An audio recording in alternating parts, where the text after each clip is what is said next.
Check. Here we go. All right, guys. So, are you gonna... just hit record and then we'll... I already did. Oh, okay, good. All right, guys. So this is us recording the intro. Yeah. What do I say? You say, how do you customize your video thumbnails on YouTube? And then do the yeah. This week on the show, how do you get your podcast approved on iTunes? How do you customize your YouTube video thumbnails? And where do you get royalty-free music online? I don't know, but we'll find out on the inner tube this week.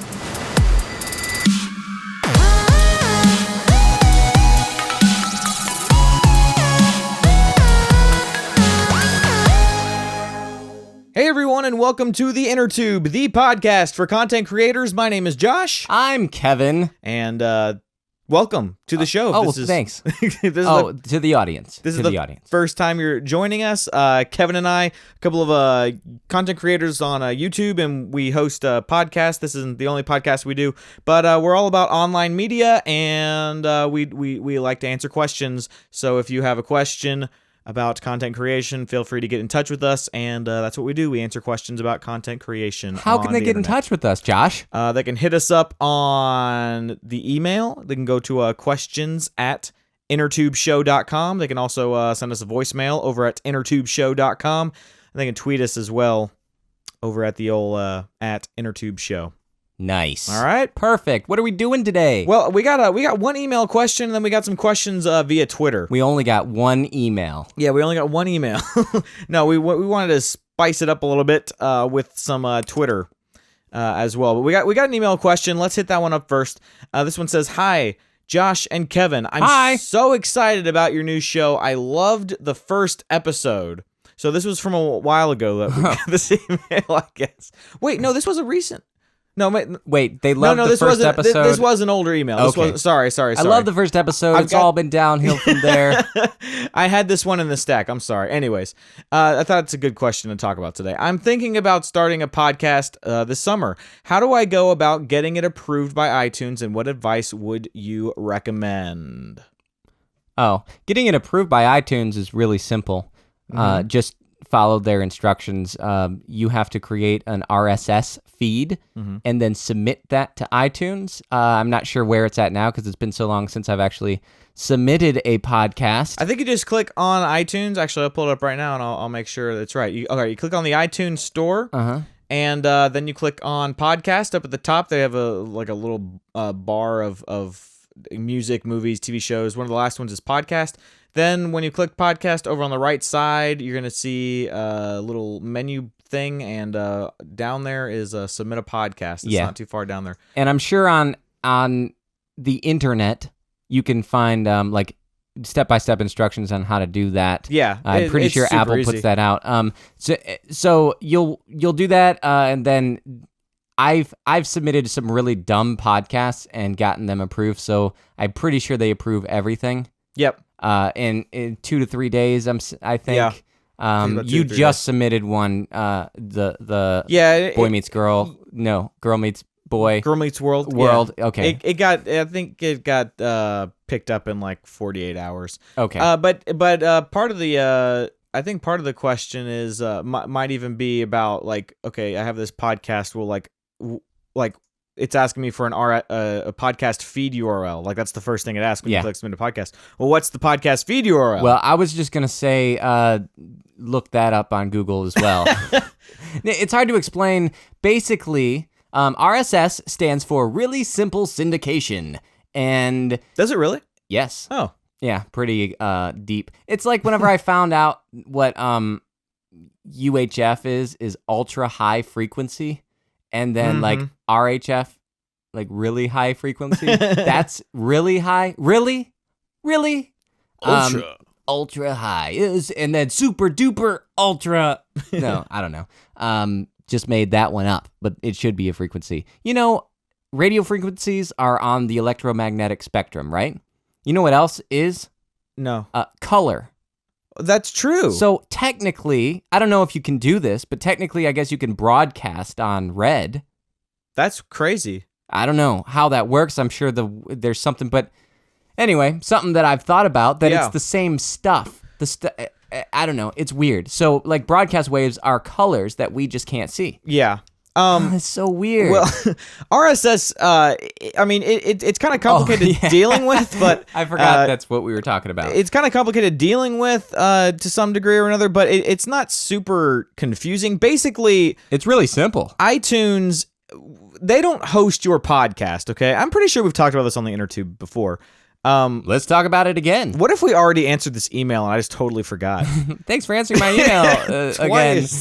Anyways, well, we have new listeners. Well, and you know what? We're older. We're mature now. We can deal. Yeah, and we can deal with this. This person only liked our first episode, so maybe maybe we're just doing it over again. Yeah, like to help them. Anyways, hopefully we didn't already answer this email, but as I'm saying things, I just really feel this deja vu. So, anyways, RSS basically iTunes does not host your podcast. Okay, you have to host it yourself. A great website for that is Libsyn.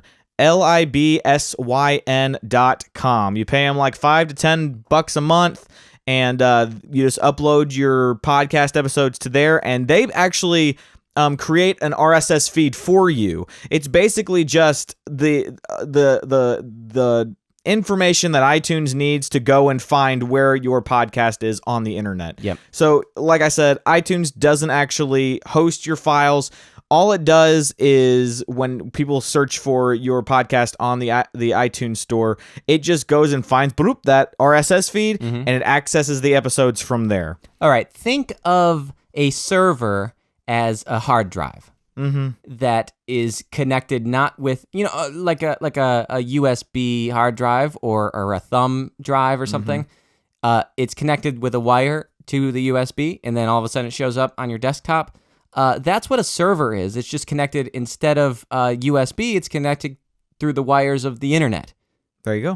And so that file, audio file, video file, has to be somewhere. It has to be saved somewhere on the internet. So your server space that you purchase either through GoDaddy, which is what I do, Libsyn, which is what Josh does, that file has to be saved somewhere. And then the RSS feed, which is a line of code, basically like a Word document. It's not a Word document. It's a document though, with words in it. Word document.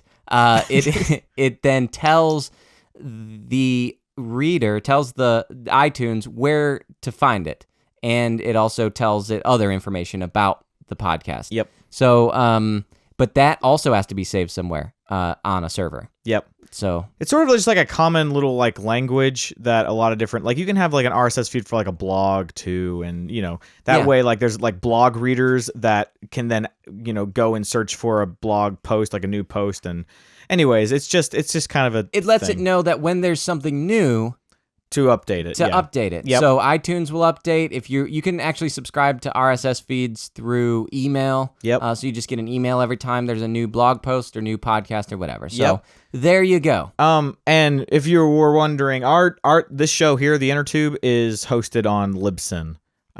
We pay like $20 a month, I think it is. And because we're rich. Yeah.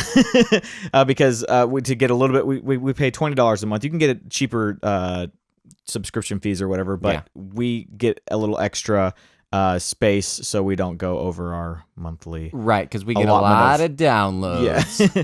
Well, it's actually more about how long the upload time is. Oh, we get a lot of. It doesn't matter how long. But oh, really? No. I thought that we got Libsyn because I was using GoDaddy, but since the Ceiling Fan is such a smaller fan base. Oh, well, I mean, it just has to do with how quickly people can access the downloads and like download it. Okay. Like with GoDaddy, like it's got unlimited broadband or whatever, but like the hole it goes through is very tiny, so it takes longer for people to download it. Yeah, you people always complain about that, but I'm like, hey, I don't have any money. Do you love my show or not? Yeah. Wait. Can you deal a couple of minutes to download the episode? Good gracious. Yeah. All right. Well, let's answer some Twitter questions. Okay. And if you are on Twitter and you have these content creation questions, or really you just want to start a conversation, just anything. Yeah. Tweet please. us questions. InnerTube at InnerTube Show. We just want to talk.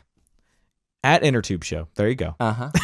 So let's answer a few of these. This one comes from Aaron Bernander at Aaronander _ Blah, blah. He says, for those of us who are a little challenged in the art department, I will list myself in that. Oh, me too. Group. I'll list myself in that as well. Who does the cheapest and best podcast artwork? That's an interesting question. Podcast artwork. So like a logo or a artwork for every single episode. Probably just a logo for your show. Like in general, like when people search iTunes. Well, we got our logo was created by my girlfriend, who is fantastic at this, and she does this that sort of thing for a living, and she's not too expensive. I mean, I don't pay for her to be my girlfriend or anything, right? But not too expensive in terms of making logos, right? Okay, yeah. She does graphic design, motion graphic design, all sorts of good stuff. She's very good at what she does. Yes, she very is. What is the name of Carmen Miller? What's the name of her website? I believe it's Carmen Miller Carmen Miller. Carmen. You can take this time to tell them what's going on. Carmen-Miller.com. Oh, I thought you were gonna tell them that we're videotaping this episode. Oh yeah, we are recording this episode not only audibly but visually as well. Yes. So today's Tuesday when this is airing, edited, but you'll get to see the unedited version on YouTube. I'm gonna just put it on my YouTube channel. SGK. Yeah. Sega Night Kevin. So cool. YouTube.com/Sega Night Kevin. Check it out there. When is it gonna be posted? On Thursday. On Thursday. Okay. Yeah. Very good. Yeah. It'll be up in its entirety. So people have been like, "Hey, so Kevin, we don't like that you edit the episodes so much." And I'm like, yeah, but you do. You just don't realize that you do. So I was like, man, the only way that I would just release unedited versions of this video too. Is if it was videotaped and I just didn't want to edit the entire video. And so that's what we're doing. And if people like it, you want to give like a number like 2,000. If we get 2,000 views on it. 2,000 views. Then we'll do it every week. Wow. Okay. So wait, 2,000 views on this specific video? Yes. Okay. In the first week. 2,000 views in the first week, and we'll do this every week. All right. I don't foresee that happening. Yeah. But if it did, that would be cool. All right. I just don't. Yeah. We'll figure it out. Yeah. Okay. So what's the question then? The next one? Oh, okay. So we answered that. Carmen-Miller.com. Check her out. Email her. Whoa, you want people to check out your girlfriend? Check her out, man. She's pretty cute.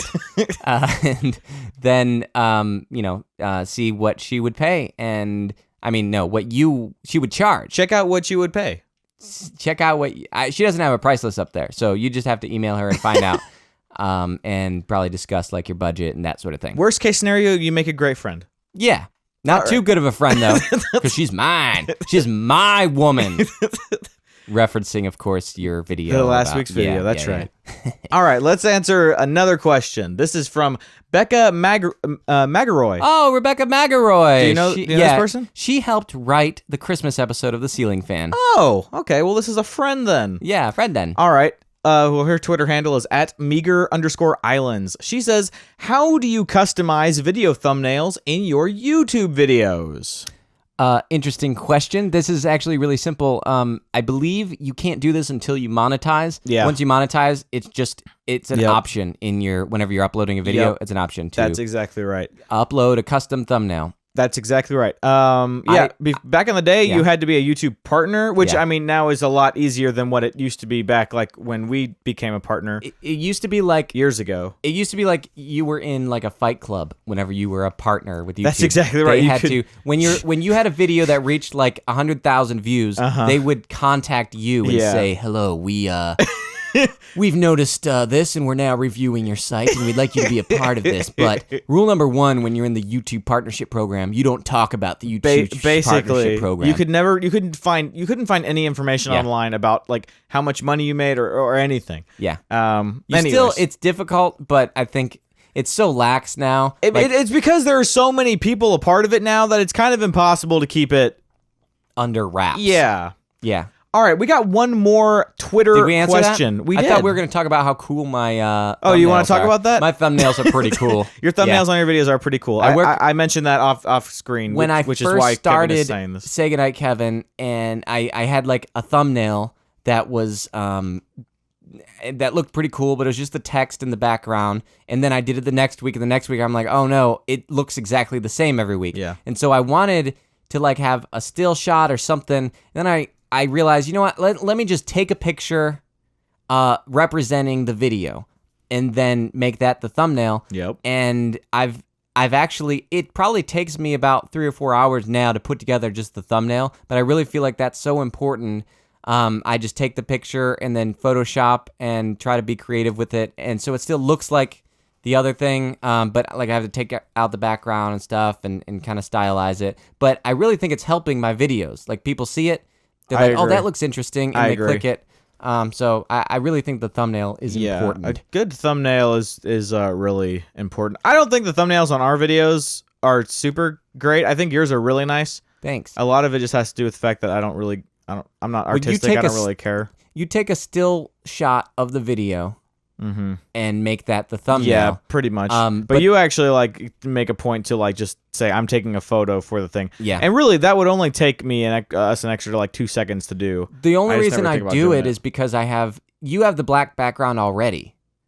True. Mine's a white background. True. And so I have to Photoshop out the white anyway. Oh yeah. So I can put it on that gray background. True story. Which I think looks really nice. So I'd rather have that, the darker background. Yeah. I think it's more visually appealing for a photo. I don't think it looks really good for a video, but that's just me. I would rather our stuff like our thumbnails be more colorful. But the problem is that I don't want it to look so colorful, and then you watch the video and it's just a black background and it's very minimalistic, and it's like then people, even if just kind of subconsciously, feel like they've been bamboozled a little bit. So that's why I just kind of keep it the way. Yeah, you got to put girls. You got to put women, scantily clad women on your thumbnail. Well aware that it's the that only is a strategy. way. It's the only way to get. Man, there are people who do that. Like, I hate it, man. Philip DeFranco does that all the time, and his titles will be like, "Oh, some woman was caught naked in the park." Yeah. And I want to check that out. I'm gonna click on that. Maybe it's such. I mean, he does everything. Philip DeFranco does every trick in the book because he has. I guess he just has no shame when it comes to that. But it's hard whenever you're like, you want to be classy, and you see other people succeeding because like perverts are clicking on their videos. It's just chauvinistic. It's like it's so hard because like I want to have classy videos. I don't want to have videos that people click just because, oh, I want to see, the chest of a woman. Yeah. I want to have quality, upscale videos. And so it's hard whenever you see online people getting millions of views just because they have a thumbnail that is disrespectful to women. So anyway, that's my complaint. How about you, Josh? What's the next question? This one comes from Ryan Carroll. Last question of the day. Oh, is he a Christmas Carol? No. Oh. His Twitter handle is @ChronoStrider39. I'm sure that's a reference to something, right? Chrono is an old like Chrono Trigger, and that's an old video game. Strider is Lord of the Rings, I'm pretty sure. The name Strider. That's right. All right. His question is, what are some He's a ranger. He's one of them rangers. What are some good resources for free, royalty-free music for videos and or streaming? You know what I'm thinking about right now? No. What my ADD is doing to me? No, I have I'm no idea. thinking about Rescuers Down Under and the bad guy in there saying, "Your mom's gonna call the Rangers." Oh no, don't call the Rangers. Anyway, I didn't hear a single thing you said. What are some good resources for free, royalty-free music for video and streaming? Garrett Vandenberg. That's not free. Oh no, he said royalty free. No, free? he says free Royalty free. and royalty free. Oh. Garrett Vandenberg. I make him do free stuff for me all the time. Oh dear, I just found some pennies. Maybe I can pay Garrett with them. Oh, that was good. That was a good voice. Maybe I can pay Garrett with them. What were you, man? I was just going to say that Garrett and I normally, like, if he does music for us, I normally just promote his stuff. Yeah. On our channel. We've been promoting him a lot on this show. True. Yeah. True. I don't know what kind of deal you made with him, Josh. I don't know. So that's a difficult question because there are so many sites that promote that they are giving away free royalty-free stuff. Like there's one called radiofree.com or something like that, or freeplay.com or something along those lines. And I got a notice I got a cease and desist letter from them because I'd used some of their music and I was stupid and didn't read their terms of agreements. Oh, you told me this story and before. They apparently nothing on there is free. You can download it and listen to it, but if you're going to use it in anything posted online, it's going to be at least $50 depending on like what your project is and stuff. They charge differently depending on how many people are viewing it. So like Josh, if you were putting something on, I hate that, man. That makes it so confusing. That's the same way it is with doing song covers. Yeah. I mean, people do that. I kind of do that sometimes with production work. If I'm doing like something for a radio show, to me, I'm doing something nice for people who can't afford a lot. Yeah. I want people who can't afford a lot to be able to afford to get high quality stuff. And so like if I'm doing something for a big radio show, I'm going to charge them my regular price. But if I'm doing something for a podcast that's just starting out and stuff, I still have to charge them, but I'm not going to charge them as much. That makes sense. To me, I'm making a deal, and maybe that's how they're thinking. Like you can often get lower prices for like student film prices, or even I think like competition, like film festival prices, and that way it's good for them because you pay like $50 to have it, but you can only play it in festivals. But if you get picked up by a distributor, then you have to pay full distribution. That's cool. Price. That makes sense. So, man, it is hard to find. Like, I've heard people I was at a conference recently for video, like movies and stuff, and these were like big name professionals, and they were asking this exact question, and that's an impossible question to answer. People are all looking for that. That's why I suggest Garrett Vandenberg. He's worth the money because he is a lot cheaper. Yeah. And it's going to be completely customized and original to your product. Yep. If you have absolutely no money whatsoever, no, it still costs money. I often will, but see, I know a little bit about music, so I can make something.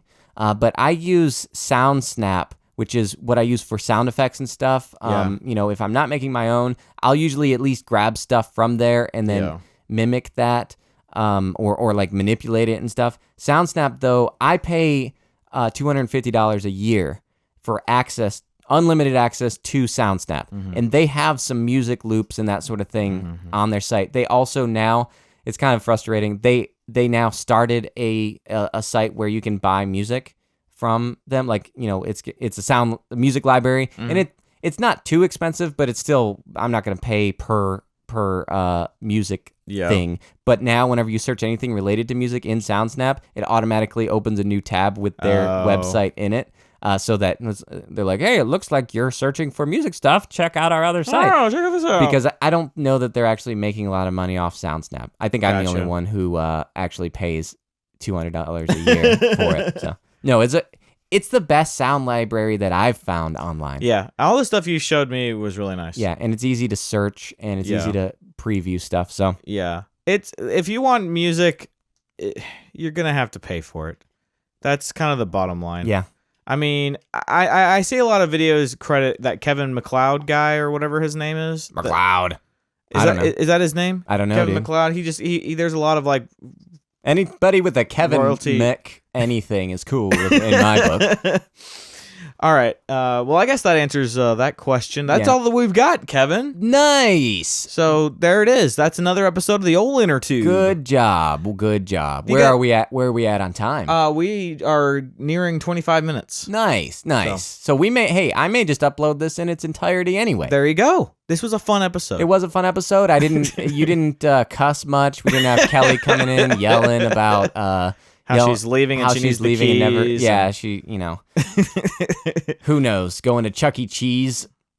Man, they're opening up a Chuck E. Cheese around here, and I got so excited. And then you're like, wait a minute, I'm a grown up. Well, that's what Kelly told me. She was like, are you planning on going? Why are you so excited? I was like, of course I'm gonna go. and she acted like I was so weird. Well, it is a little weird. Have you been recently? No. No, it's not like there's nothing for you to do. There's arcade games. There's arcade games. I guess. They're like each game is a token. Like you can play everything for a token. Maybe. I went to one recently and it was way smaller than I expected. Okay, so I haven't been to Chuck E. Cheese in years, and you're judging me, even though you've gone recently. Well, no, I went for like a niece or nephew birthday party. Okay. Yeah, I wasn't like, hey, everybody, I'm here. I wasn't like going by myself like, oh, where am I going to eat for lunch? Oh, there's Chuck E. Cheese. I'll stop in there. Whatever. It's the same as CC's, man. That's how small it is in there. It's as small as CC's. I remember when I was a kid, there was a Chuck E. Cheese that was this whole warehouse. It was this huge place. And there was like a stage show. And there was like a whole thing. That where, was like, how the Chuck E. Cheese I grew up at. Yeah, I think that it's changed. Like they're smaller. I mean, that stage show was really creepy. I mean, Yeah, even had when the- I was like a younger, mouse. I thought this is really weird. What I think happened is like Chuck E. Cheese used to be Showbiz Pizza. Like Okay. Chuck E. Cheese and Showbiz Pizza both existed at the same time. And then Chuck E. Cheese bought out Showbiz Pizza, and Showbiz Pizza was the bigger places. Chuck E. Cheese was smaller. And so they incorporated, so the Chuck E. Cheeses that we remember, I believe, were the old Showbiz Pizzas. Not, Okay. I think. Chuck E. Cheese, call us and let us know what. Sponsor our show. Well, I'm talking about the mouse. I believe his name is Chuck E. Oh, Cheese. well. Chuck E. Cheese. Chuck E. Cheese. That is true. Yeah. I just thought about that is how it's spelled out. So All right. Well, if you have a question for the Inner Tube, feel free to write us, innertubeshow.com, questions at innertubeshow, or hit us up on Twitter at innertubeshow or Facebook, which is facebook.com/innertubeshow. Those are all of our links. That's us. that's us. Hey, guys, remember that conversation we had that one time about Chuck E. Cheese? That's the type of stupid stuff that I cut out of this stupid show to make it actually make sense. So Hey, we should do. I listen to podcasts where if people listen the whole way through, they add a little hashtag right at the end of the show so that people can tweet. Oh, So it's like they're like the true fans, the real fans. the real listeners. Let's who start listen to doing the whole that. thing. Let's just make this one just be at Chuck E. Cheese. At Chuck E. Cheese. I mean, not at Chuck E. Cheese. Hashtag Chuck E. oh, Cheese. yeah. Hashtag Chuck E. Cheese while you're at Chuck E. Cheese. What? Okay. That's the bee's knees when you listen to the inner tube giving you what you please. Excuse me, I need to sneeze. Pretty good. Thanks. All right, guys. Well, thank you so much for checking out our show. We'll be back next Tuesday for an all-new episode of The Inner Tube. Talk to you guys then. Peace! Don't stop it. Don't stop it. All right.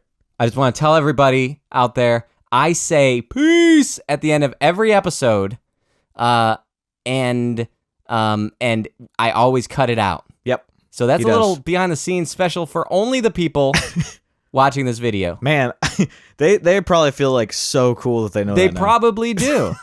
Every single episode we've ever recorded, I yell peace, Peace. And then you cut it out. Sometimes there's And since Kevin edits the show, it's like he's the only one who really it even. doesn't even make sense. It's just really tradition. weird to be It's tradition. TBH. It's Sometimes pretty it goes pee because Josh stops it before I finish. I didn't know that. That's funny. That's All right. That's a little That's fun. involuntary motion. I'm just Yeah. ready to Okay, stop I'm recording. done. And then, have you stopped recording? No. And then we sit here and talk for about an hour while Josh writes the intro, and we go and we Yeah, it takes and me an hour to record write the intro because because I'm trying to I'm- listen. I'm trying to engage Kevin in conversation, or rather, Kevin is trying to engage me in conversation while I'm trying to finish what we're doing here. Yeah. One last thing for the people watching the video. People are going to notice that I am drinking water since I've made a video about Oh, true I story. hate drinking water. That's true. But I do actually drink water all the time. My show's just me being a character.